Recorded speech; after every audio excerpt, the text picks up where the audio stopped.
శ్రావణ మాసం గరుడ పంచమిని పురస్కరించుకుని తిరుపతి వినాయక సాగర్లో వెలసిన శ్రీ సంకల్ప వరసిద్ధి వినాయక స్వామి ఆలయంలో విఘ్ననాథునికి ప్రత్యేక పూజలు నిర్వహించారు.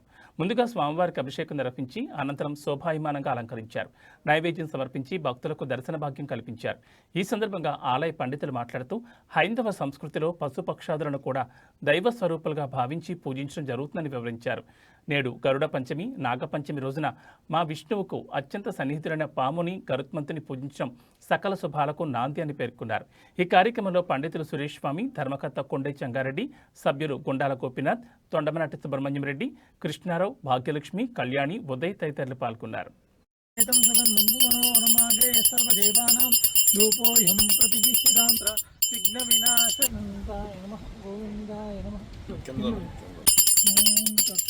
నీరాజనం సమర్పయామి.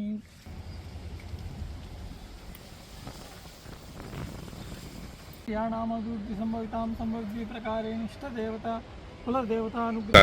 గణేష్ महाराज की, गणेश महाराज की, गणेश महाराज की. ఓం శ్రీ శ్రీ విశ్వావసునామ సంవత్సరం శ్రావణ మాసం కుజవాసరం అని ఈరోజు విశేషమైన సంవత్సరంలో ఒకరోజు వచ్చే గరుడ పంచమి.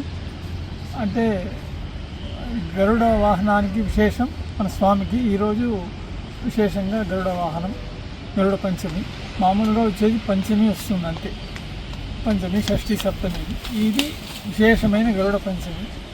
ఆ విశేషమైన రోజులో మన వినాయక సాగర్లో ఉండే సంకల్ప వరసిద్ధి వినాయకుడికి అభిషేకాలు, పూజలు గోపీనాథ్ రెడ్డి గారి ఆధ్వర్యంలో చేసినాం.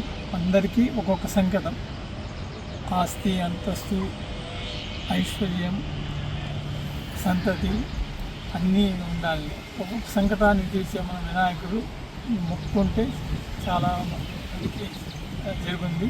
అదే మాదిరి సంకటాన్ని పోగొట్టే సంకటాల చతుర్థి రోజు కూడా విశేషంగా చేస్తాం. ఇక్కడ ఈరోజు విశేషమైన గరుడ పంచమి రోజు ఈ చేసుకునే భాగ్యం మనకి స్వామి కల్పిస్తున్నారు. అందరికీ ఒక్కొక్క సంకటం. జై గణేష్ మహారాజ్ కి, జై గణేష్ మహారాజ్ కి.